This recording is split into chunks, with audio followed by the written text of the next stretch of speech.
Baseball's a funny game, but since we're gonna talk about data sets the entire show, I will say this: when I watch the data sets of all of Tyler O'Neill's at bats, he's lost. I hate to say that because look, that man was 8th in the MVP last year. I don't know what happened. I don't know if that was just the outlier year.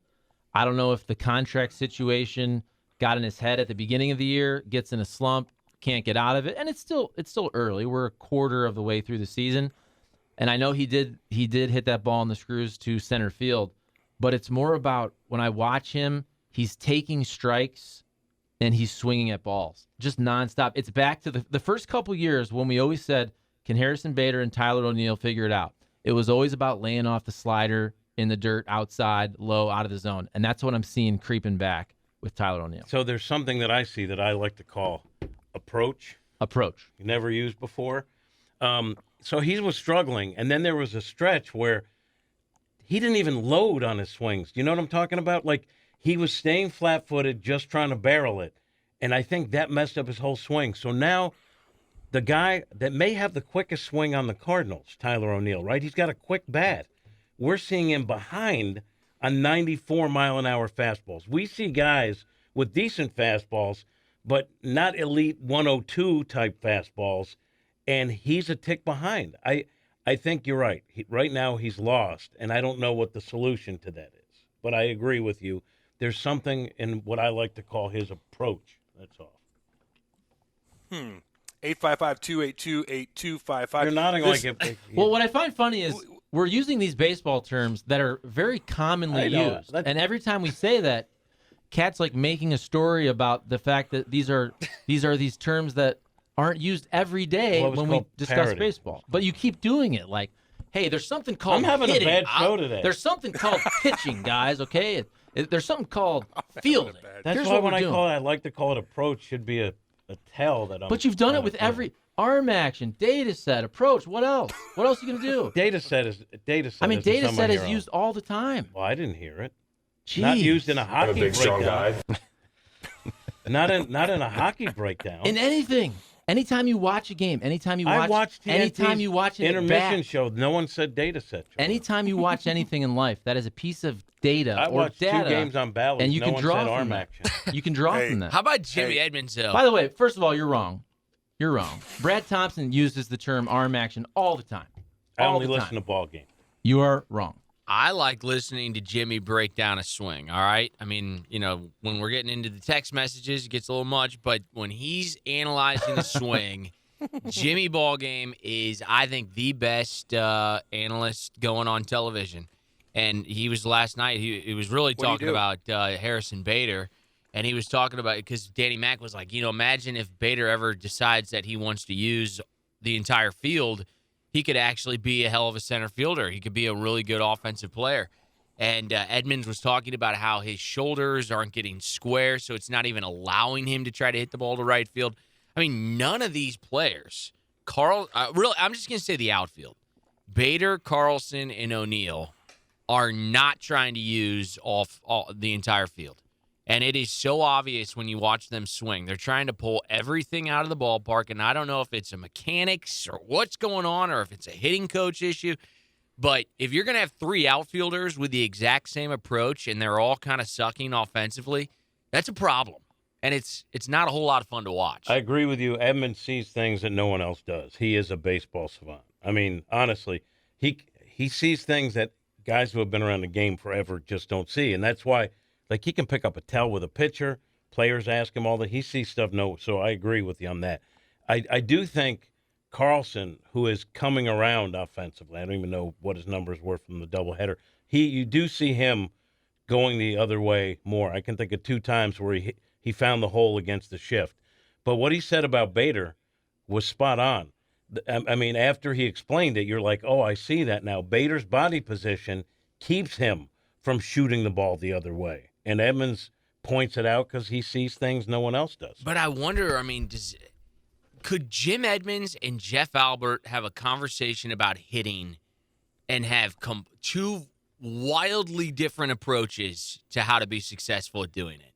And then when you think about that, Like, what is Jeff Albert bringing to the table? Like, this is not new. The hitting approach has been horrible for years and years and years, and I know the easy thing to do is say fire the hitting coach, but it's not like we're not in a 2-month trial period. This is 3 years. They did bring in Turner Ward, who's another hitting coach, who's another set of eyes and voice. So I understand what you're saying. But now, Albert's giving everybody hitting lessons. Who's the hitting coach? If there's if there's reason to blame a team for lack of offense, I could see people saying the hitting coach. It's traditional, right? You get rid of the hitting coach. So I understand that. And to be honest, like last year, I thought the yells for his scalp were louder. Remember in the first half last year, because it was a longer 100%. And then they turned it around. To his credit, they were one of the best offensive teams in baseball in the second half. But I'm telling you, baseball players at this level all have their own guys too. So I'm not trying to defend Jeff Albert because what we're seeing has to be fixed. But I'm saying every player kind of has their own guys who look at video and tell them what they should be doing too. So it's not all one guy. So I'm going to say something I think that's going to be unpopular again. The text line's going to get you, boy. I had my unpopular Blues opinion earlier, and here's my unpopular Cardinals opinion because it's actually positive. I hate to say this. The text line's going to crush me. And by the way, we were talking about the Jeff Albert. I said last year in the middle of the season that I thought it made sense to move on from Jeff Albert. That's not personal. It was 2.5 years worth of, for Cat's terms, a data set. It was 2.5 years. Okay, now it's 3+ years. But here's the thing. We watch all the Cardinals games. We don't watch all of Major League Baseball. If I told you that the Cardinals OPS in the National League was actually 7th, you probably wouldn't think that was the case. It's in the middle of the National League, and they're playing really bad. I actually think the Cardinals will end up with a top 5 National League offense. And I say that because you look at OBP, you look at slug, and they're in the top half of the National League with everybody struggling. I actually believe this year, when the season's over, the Cardinals will be a top 5 offense in the National League. That happened last year, didn't it? They're 7th. We look at them like they're 15th. Right. They're in the middle, and that speaks to how, Nate brought this up yesterday. What's the average across baseball? It's in the 230s. Nobody is hitting. Nobody's hitting in baseball. They will, because as we speak, they're just breaking out the new balls around baseball that are all juiced. I can't wait Trust for that me, new baseball ball. suddenly, and they're going to say, well, the hotter weather makes the balls carry. If you look at the data set on the impact on baseball, that I guarantee they're going to start putting out juice baseballs. Because baseball can't have it. Screw juice in the baseballs. Juice to players, baby. Let's go. Both. Bring it all. Let's I go. know that World Series, like the Astros knew what pitches were coming against the Dodgers, and they were hitting all these 3-run bombs. But you got to admit, it was thrilling to watch. At least there was some life. I know. God, everybody needs a cheat. The final inning and a half yesterday took, in the night game, it took just as long as the entire intermission did. In the Blues game. I know. And I'm like, is this game ever going to end? Well, the text line's blowing up, so let me get to it right quick. 855-282-8255. 636 champs. 100% agree on Albert. Try putting someone else in the dugout, and Albert can go to the corner of Mo's office. 314 chimes in. What teammate do I think Bader wheels with after games? I don't know. Probably one of the young guys. That's a good question, though. Yeah, who's he? DeYoung was his. DeYoung was his. Yeah. His guy. Nate, don't talk bad about Jeff Albert. Bowtie will get you fired somehow. No, Nate will get himself fired. It's all good. 314 chimes in. Not sure if you guys have spoken about it yet, but what do you think about Jim Edmonds' comments about the defensive alignment? As soon as he said the ball was going to be hitting the other way, and that's exactly what happened. Yeah, He's a savant, man. That's actually a good point. If you have a guy who can handle the bat like McNeil, and you're in a shift giving him a giant hole. And the other thing is, too, sometimes the way the pitcher, I call it approach in terms of a certain at-bat, doesn't match the shift. So in a way, you're giving them that players they're not taught to use the whole field the way they used to be. But certain guys have that ability to go with a pitch or whatever. Yachty's great at that. And it's almost like you're setting it up for the offensive player to give him an advantage by giving him a hole to shoot for. There are certain pitchers, I always think of guys like Lance Lynn who didn't like the shift. Certain pitchers have pitched their whole life a certain way to get a certain result. And then if you shift with no regard for that, they're still kind of pitching their own way, and that is counterproductive to move the defense around. How about this? In the minor leagues, they would shift just so defenders could, work on playing positions out of your typical alignment. And it would have nothing to do with the player's ability to hit the ball wherever. So the pitchers were sort of like, what the hell? This, A, I'm not pitching the guy to do this, and B, he doesn't do this to begin with, but I got to have a second baseman out in right field because he needs the reps. So that's one of the weird things about very weird minor league baseball. They're playing to win, and sometimes winning has nothing to do with why they're out there. Yeah. Through and four chimes and goes, when I was a young man, I used to teach kids that hold on, let me try this again, guys. My bad. Hold on. 3, 2, and 1. Me? 1, 2, 3, go. When I was a young man, I used to teach kids that had never had hit or were the worst hitters on their team, and I would start with the most basic, just touch the ball with your bat.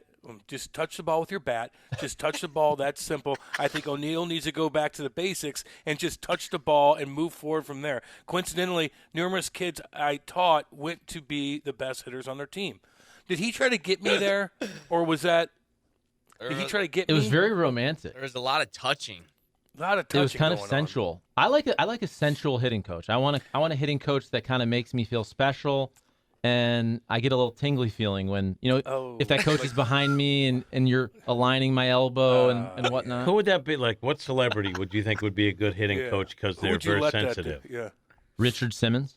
Is he still with us? I like him. Is there an issue with his family? No, Is he missing? Now we're going to go off in a totally different direction. But there was like a whole controversy. Like he wasn't seen because his maid. He's like an older guy now, and he may not be in control of his faculties.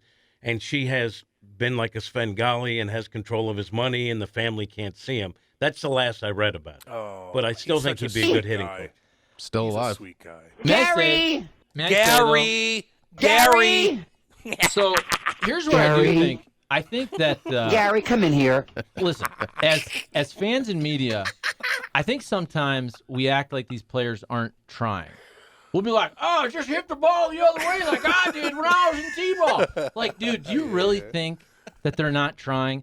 By the way, do you really think the pitchers aren't pitching to make them not be able to do what they want to do? Especially after the starter leaves after 100 pitches 2 times through, they're bringing in a reliever specifically to neutralize what you do well. And I also think, look, there's a lot of hitters who could be more like Yachty, and they could have that approach and hit the ball the other way.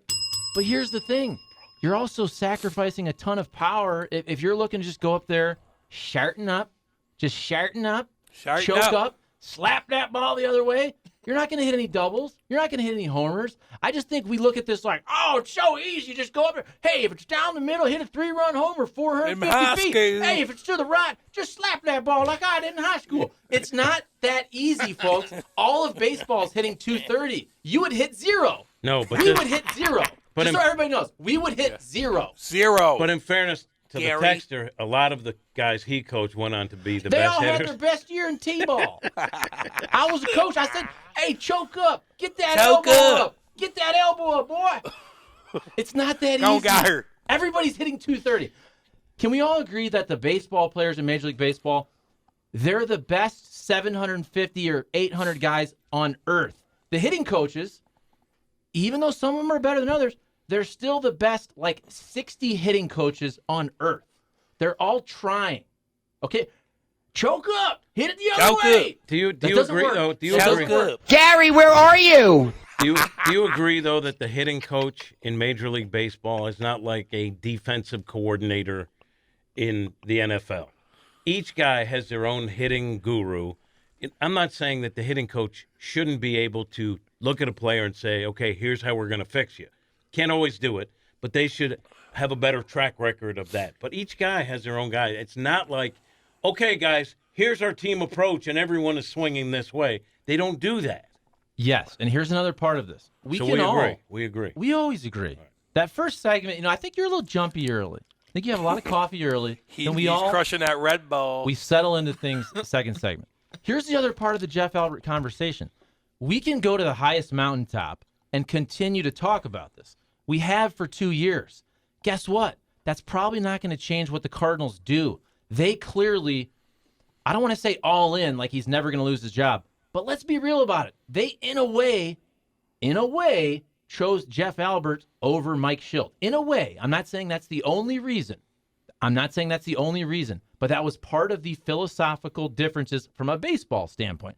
There were some philosophical differences, I think we all agree, with some stuff that happened outside of the field, and maybe we'll never know exactly what happened there. But we can rip on Jeff Albert all day long. It seems like the Cardinals really like him, and they like what he's doing in the minor leagues. And if you're looking at your top position players in the minor leagues, if you're really liking what's going on with Nolan Gorman, with Jordan Walker, with a Mason Wynn, with some of these position players, and if you're attributing that success to Jeff Albert, I think the Cardinals are probably pretty happy organizationally with what's going on, even if they don't have elite numbers at the major league level right now. Mail it in. Marlowe needs to take a day off. His St. Louis takes are getting annoying. Oh! My St. Louis takes, I had a negative take on the Blues, and I actually have a positive take on the Cardinals offense. It's not as bad as you think relative to Major League Baseball. And oh, by the way, we do this every year. Every year we do this. The Cardinals never have a losing season. They never do.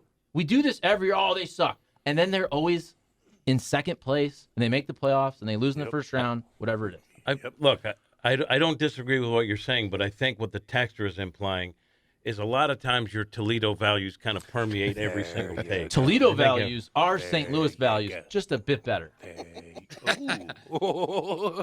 Gino chimes in. Minor league hitting coaches are far more important than the ones in the majors. They are the ones that do the major work to get you to the majors. That was a pretty good text, Gino. I kind of believe you on that. Gino played in the minors, man. Gino played minor league ball. Joe Bell still? He's still on the staff, yeah? No? Who? No Joe Bell?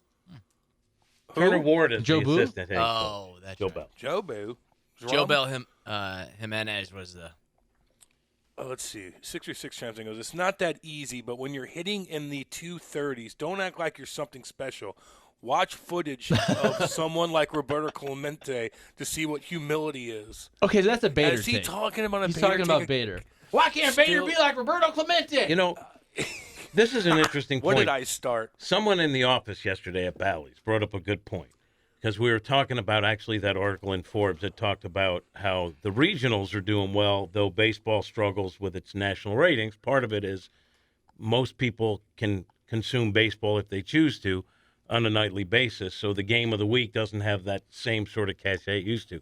But he said he thinks part of the problem is that because of that old school mentality in baseball where you're not supposed to celebrate or show up anything, they can't compete with other leagues in terms of marketing to kids. Now, I know Nate is already going to throw up. He just threw up in his mouth a little bit right there. Did you see Boston's in last place, and they're like wheeling a guy who hits a home run in a laundry basket down the clubhouse? Like, woo, that's going to save the game. Like, I can't wait to tune in to watch some douche get wheeled around in the dugout in a laundry basket. Ring that bell. Yeah, that'll get the ratings skyrocketing. All right, so let me ask you this. Sir Nathaniel the Great from the cloud. That's funny. He's instant offense. I like that. So let me ask you this. I Nate, like that. because I think you also have a balanced view of certain things. Not all. But like Bader, When I think of balance, I think of Nate. Go ahead. well, he surprises me sometimes. Well, so my like golf Bader, swing, I need Bader balance. the other day was getting attacked because there was a curtain call when they were down 5-2 or whatever it was, right? Inside the park. And it was like the fans were asking for it, and he's just trying to get the energy up. To me, there's nothing wrong with that. There's a difference between wheeling around in a laundry basket and trying to get the crowd, which was kind of dead at the time, going and your teammates going. That's what Bader does. I didn't really have a big problem with the curtain call. I mean, he hit an inside balance. the park home run. I mean, I've seen a lot of ball games in my life. I'd never seen that at a major league stadium. So, yeah, that was pretty cool. It's the other stuff that Bader does. It's All right, tell really me. what the team did. It's what Charlie brings up when they like walk him out there with Ozzie Smith to promo the Powder Blues, and he's the king of the city. And All right, that was a long one. Well, that's my point. That Here's was a my while thing. back. Like, That was a I while get that. Let that go. And that's my whole point. Yeah, but I that criticized lingers. that then. I brought it up yesterday. But it was like 4 years ago. And people are still bringing this up. And then so we have Nate over there who's still mad about the King. And No, then we I'm have not Cam. mad. Whoa, and whoa, then we whoa, have whoa, Cam whoa, who's whoa. mad at Bader for not bonding on a professional I athlete. didn't level. even do I'm not nothing. mad. though. Bader's gonna do what he's gonna do. Keep in mind, Bader, this guy, he's just an interesting cat, right? Like his pregame, he used to in between down in Springfield, in between the clubhouse and the indoor hitting thing. There was like a little walkway that would always have some sun on it. And he would like sunbathe out on the concrete out there for like an hour before the game.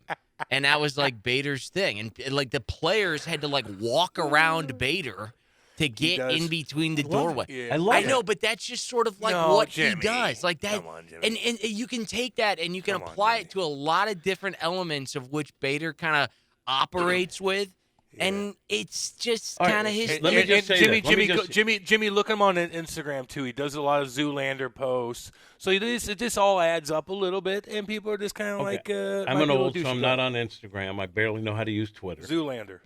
And I like Zoolander. I think it's a funny thing. But I don't know anyone that wouldn't say Bader's a team guy.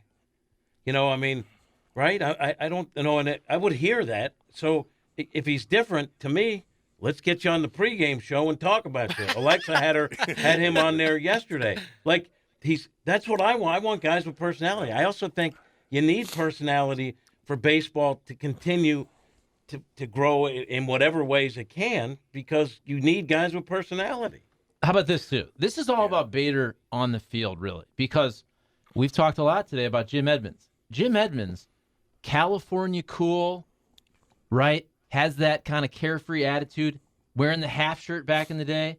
Were people Don't bring that up. Were people ripping on him, though? Guess what? Because he's a borderline Hall of Fame player, making catches in center, hitting almost 400 home runs. They have similar, I don't want to say similar personalities, but they both have a flair for the game, right? They kind of both know where the cameras are. And Jim Edmonds, again, borderline Hall of Fame player. He should be Hall of Fame. I agree. Well, he should definitely be more in the conversation. But Bader, I think the question is, how much of that extra with what you're doing on the field? And I totally get that point of view. Here's another part. Of the Cardinal regulars this year, of guys that actually have played the whole season, he's fourth in OPS. I know his OPS isn't that high, but that also speaks to how bad the rest of the Cardinals regulars have been offensively. And that's where this year, I'm pointing at 3 or 4 other guys first. One of them's in the minors right now. I mean, there's 3 or 4 other guys, whether it's O'Neill, Carlson, DeYoung. I know Yachty's hitting better lately here, but there's a lot of guys struggling much worse than Harrison Bader this year. Yachty's found it. But my thing, too, with Bader is, let's not forget, if he's not in center field, have we forgotten, like, before Bader, line drives to the gap caused this pang of anguish, even fly balls? Like, he has stabilized that, and he's the best defensive center fielder by the data set in baseball.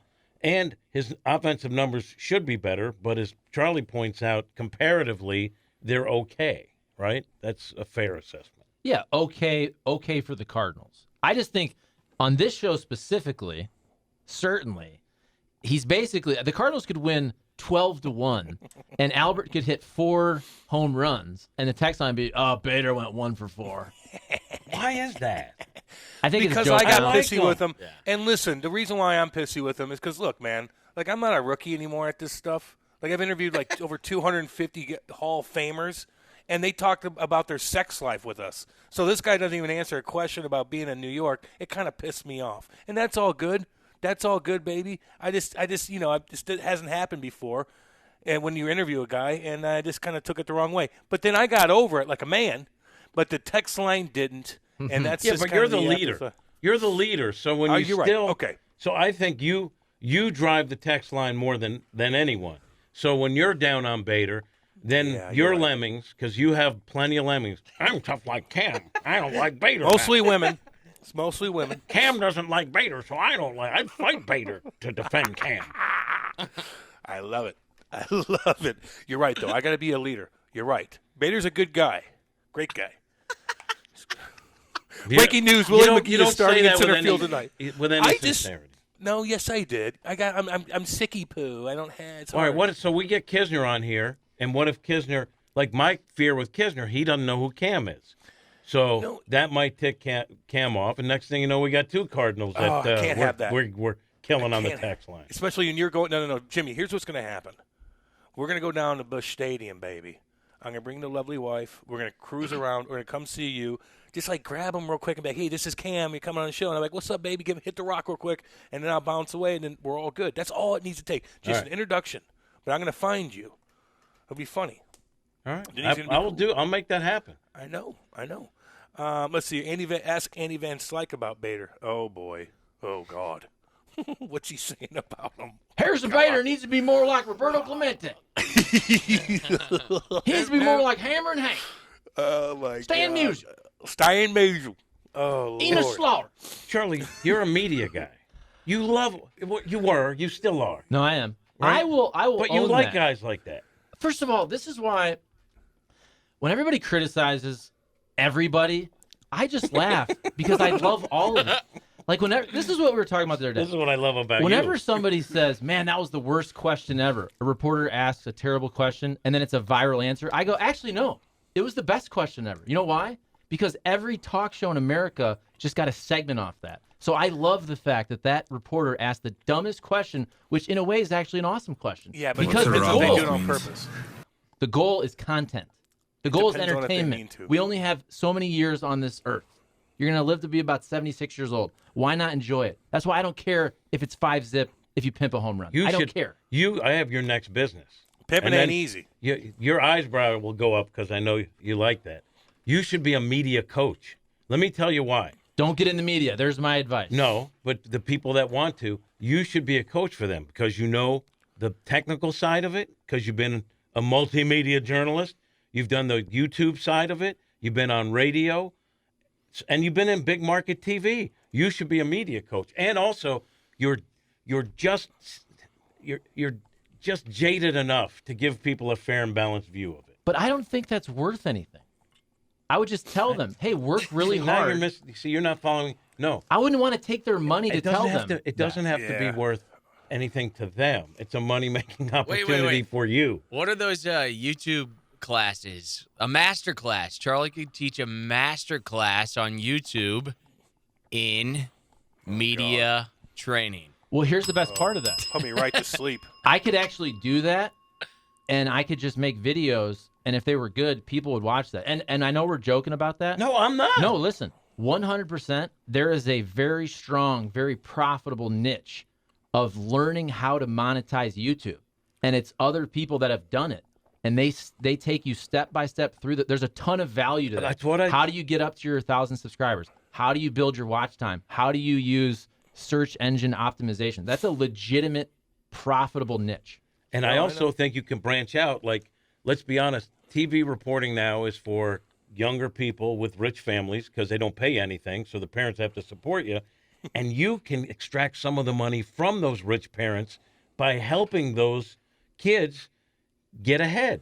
So there's another revenue stream for But you. here's where I think our thinking on media is archaic. In the same way that people say, a Bader needs to be more like Willie Harrison Mays. Bader. If he was just more like Willie Mays.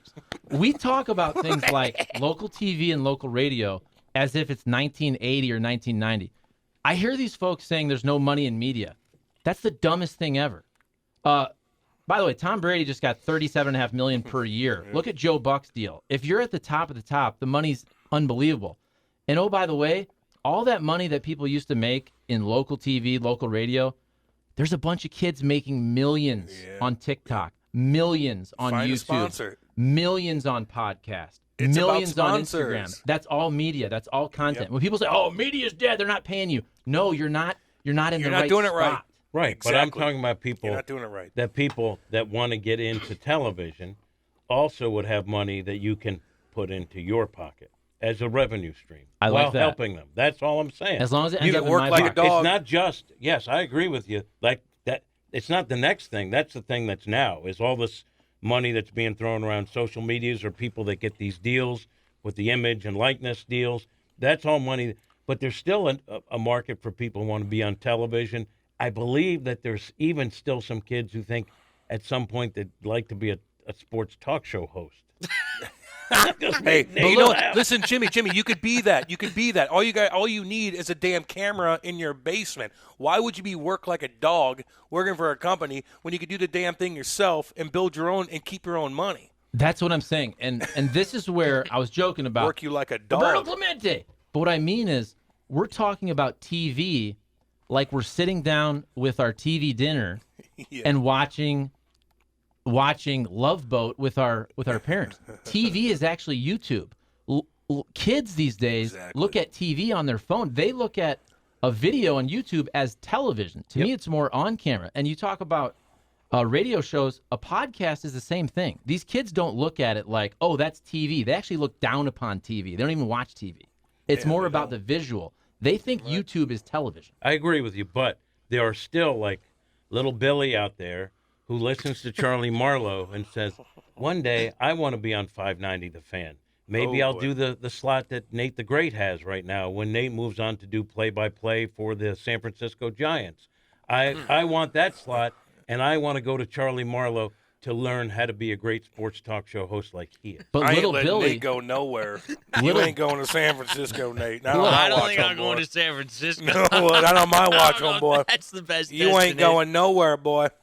Little Billy can do what Cam and Strick did. And they can start their own podcast. Little Billy and Little Tommy can It have a helps better you play 10 podcast. years in the show, though. Andy was Little Billy. Still is, actually, in some He's little Andy. And he's Cam's boss. He does run my show. I'm not gonna lie to you. Those It's just easier Is that he still way. wearing those Tivas? Yeah, he's got the Tivas on. Yeah. What are Tivas? I don't even know. Sandals. Those goofy sandals. The Velcro, like the Jesus. They're just goofy looking. Meaning I could just like poke him and push him right over. He's got sandals on. If push comes to shove and you need like something's going down, you're not running away. Your sandal kind of screws up. Now you have you're barefoot walking around like a jackass. You look goofy with sandals on. Do you know, Charlie? Write that down. That Cam once wrecked Strick in like a fundraiser game. I Did you showed know him that? the video, Jimmy. First of all, And then Strick wanted to fight him. you guys are all, I say this, I love Strick. You guys are all so mean to Strick on the ice. You all bully him. Yeah, Plager we do. bullied him. Yep. Chaser bullied him. Yep. You are his podcast host. And I know how it is. You're probably sitting there with Chaser on the ice. Yep. And Strick's your guy, but I you're know. both Chaser and you're both kind of bullies in a good way. But Yep. then all of a sudden Chaser runs Andy, and you should protect Andy, but you're like, no, I'm gonna kind of go with Chaser here. I'm gonna run him.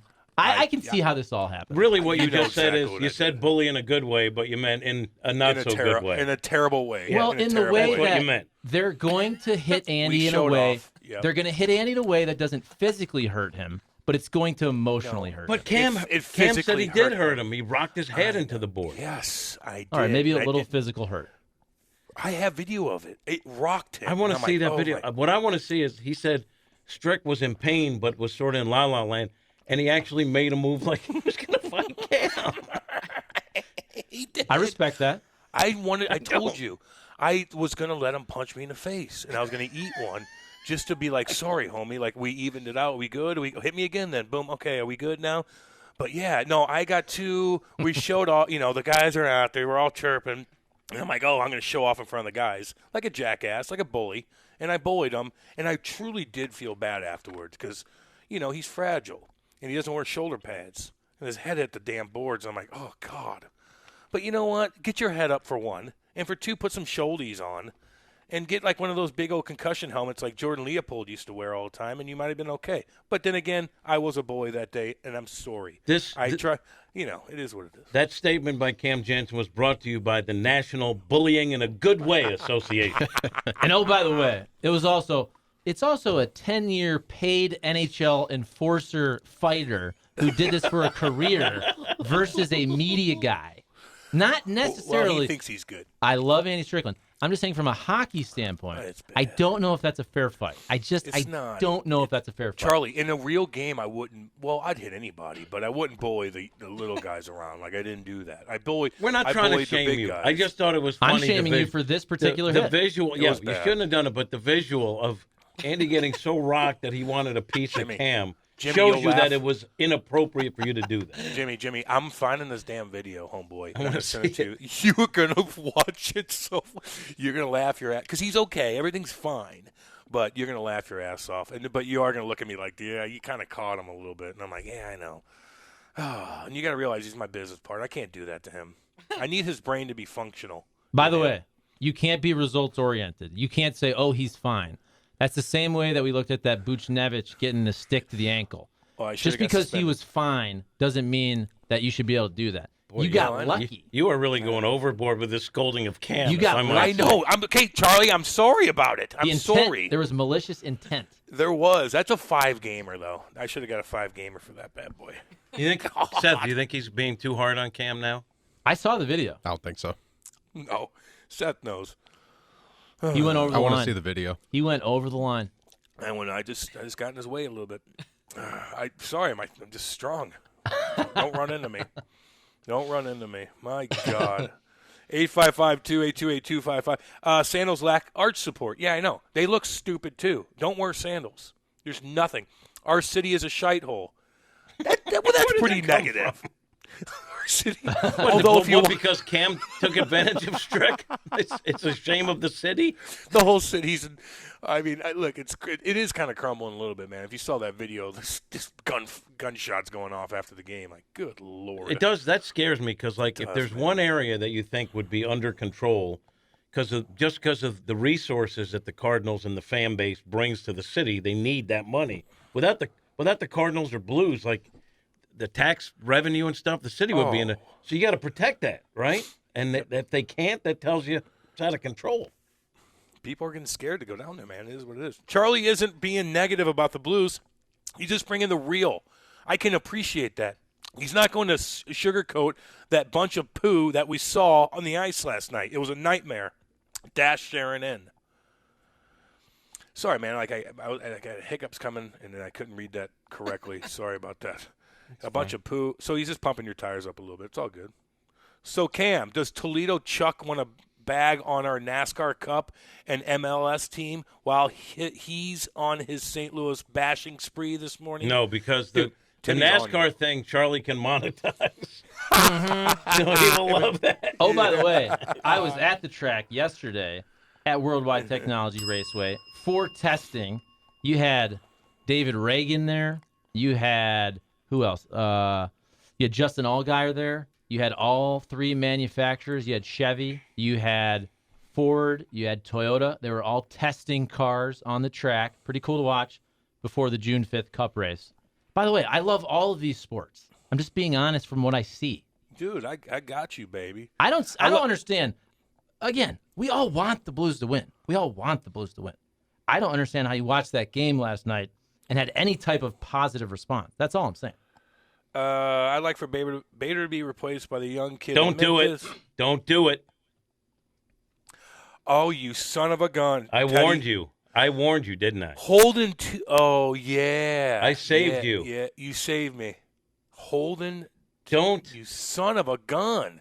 Thank you, Jimmy. So you know what's happening while you were away, Charlie? It's happened before, but now there's been an uptick in people putting out fake names trying to get Cam to read them so he says something dirty on the air. And I just saved him because there was a landmine. And you know what I did? Because I care about Hot Take Central, I threw my body over it. You blocked a shot like Bertuzzo did. Yes. Kroenke donated $750 million to Downtown Lou, right? Yeah, where'd that go? Well, I believe it was 800. The lawyers got what, about 250-ish? I think it was about $550 million, correct me if I'm wrong, and that was split between the county, the city, and the Dome Authority. Okay, and what are Teddy they doing sandwiches. Yeah, what are they doing? I don't know. Have they actually allocated it yet? I don't think they have. They should. Can we track it? Is there any way we could track that money? Yeah, we put new dye in the Keener dye in that Plaza damn thing. fountain. That was $200 million. Can we put dye in the money and just see where it goes? Put a little chip in everywhere to see where it goes. I'm just curious. But don't you now always just assume look what happened with the PPP money, right? The intention was good, right? Let's get the money out to people who need it, and it didn't get to the people who needed it, and billions of dollars went to fraudsters, like total fraud. Like How much did China get out of that PPP? China. That was like a huge percentage. Charlie is our China correspondent. China. China was in on it too? Oh, yeah. Nah. I'll find the no. percentage, yeah. No, I don't believe that. They're good. Here's what I know, though. I respect that. I can tell you this from doing this basically the last couple of weeks. Now, it's not PPP, but all this, the stimulus from COVID, it took a long time for that money to get there, but it's there. From a state level, you can get your rent paid up to a year still if you fall below the threshold by county. So if you're below that economic threshold for a household, I believe in St. Louis City and County, I believe it's $47,500 if I'm not mistaken. If you fall below that, you can basically get your rent paid for a full year. Now. I thought it goes till September, it's the Biden boom. And I believe We they're have the going Biden to boom. extend that. Biden boom. We have the Biden boom. We should. I understand, like, all the money that went out, like when people were locked in. You know, like you got to get through that. But the money wasn't out. Now That's the jobs. point. The money was appropriated a couple How years does ago. it not get out? Well, this was the CARES Act. This was 2020. This money But how now, did it not get out? it takes forever. There's red Why? tape, bureaucracy, whatever. I don't know, but I'm telling you right now, They got things to do. as a landlord, it took forever to get that money. We're talking Come on, man. a year plus. But then the county money became available, and now the state money, it's absurd. It's crazy. It's still going out there. It's extended. You're getting some of that? Well, my tenants are. Yeah, they are. Even if they're bad tenants, they're like, oh, you want to stay in here for another year? Okay. My problem is that there are folks that are doing quite well now that probably don't need it that are going to get it instead of people that really do. And I know when you're dealing with millions of people, right? Like the big companies. So many companies got stimulus and whatever fund it came out of that didn't need it. And I know a ton of small business people who ended up not getting it who really did need it. How does that happen? I don't know. That's why one day I will run for lieutenant governor. Please. Because that way there's not a ton of responsibility and I can't really mess up the state, but I can still have a lot of fun and be out there pretending that I'm saving the state. What That's the why I wanna hell, be lieutenant Cat? governor. Yeah. I had him. Teddy Sandwiches had pissed at you. I would have read that. Because you know what? I saw that and I I knew, would've read it. and I was like, I'm not going to say anything until I hear Cam reading this, and then I'm going to save him because I'm not going to let my partner No, I appreciate step on a that. landmine there. But I got to do something for Teddy Sandwiches, man. He's getting creative. He's clever. He's not an obvious thing for the most part, although that could have been. But I am a little under the weather, so I'm not thinking clearly. But he got me again, basically. I'm going to give him that one. Like, damn, he deserves like a, I don't know, this cheesesteak or something.